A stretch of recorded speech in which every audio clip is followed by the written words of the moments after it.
ಹೋಗ್ತಿದ್ಯಾ?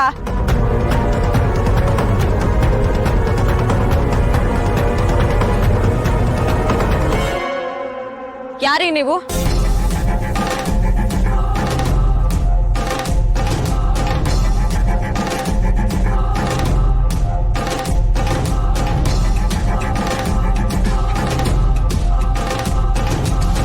ಇಷ್ಟು ದಿನ ನಿಮ್ಮನ್ನ ನಮ್ಮ ಮನೆ ಮುಂದೆ ನೋಡ್ತಾ ಇದ್ದೆ, ಇವತ್ತು ನನ್ನ ಮಗಳನ್ನ ಕರ್ಕೊಂಡು ಹೋಗ್ತಿದ್ದೀರಾ? ನಿನಗಷ್ಟು ಬುದ್ಧಿ ಬೇಡ್ವೇನೆ? ಅವ್ರು ಯಾರೋ ಕರೆದ್ರು ಅಂತ ಅವ್ರ ಜೊತೆ ಹೋಗ್ಬಿಡ್ತೀಯಾ? ಇವ್ಳು ನೋಡಿ ಯಾರ ಜೊತೆ ಹೋಗ್ತಾ ಇದ್ದಾಳೆ.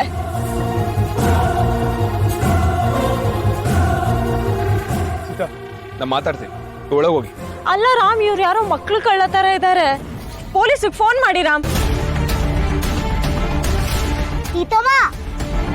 ಅವ್ರ ಮಕ್ಕಳು ಕಳ್ಳ ಅಲ್ಲ. ಸಿಹಿ, ನಿನ್ಗಿದೆಲ್ಲ ಗೊತ್ತಾಗಲ್ಲ, ನೀನ್ ಸುಮ್ನೆ ಇರು. ರಾಮ್, ಫಸ್ಟ್ ಕಾಲ್ ಮಾಡಿ ಅಂದೆ. ಮೇಡಮ್, ಎಷ್ಟು ಸಲ ಹೇಳೋದು ನಿನಗೆ ಈ ಕಡೆ ಬರಬೇಡ ಅಂತ? ಸೀತಾ, ನೀವು ಫಸ್ಟ್ ಸೀನಾ ಮನೆ ಒಳಗೆ ಕರ್ಕೊಂಡೋಗಿ. ನಾ ಮಾತಾಡ್ತೀನಿ, ಪ್ಲೀಸ್ ನೀವು ಕರ್ಕೊಂಡೋಗಿ. ಒಳಗೆ ಹೋಗ್ಬಿಟ್ಟ ಬೇಗ.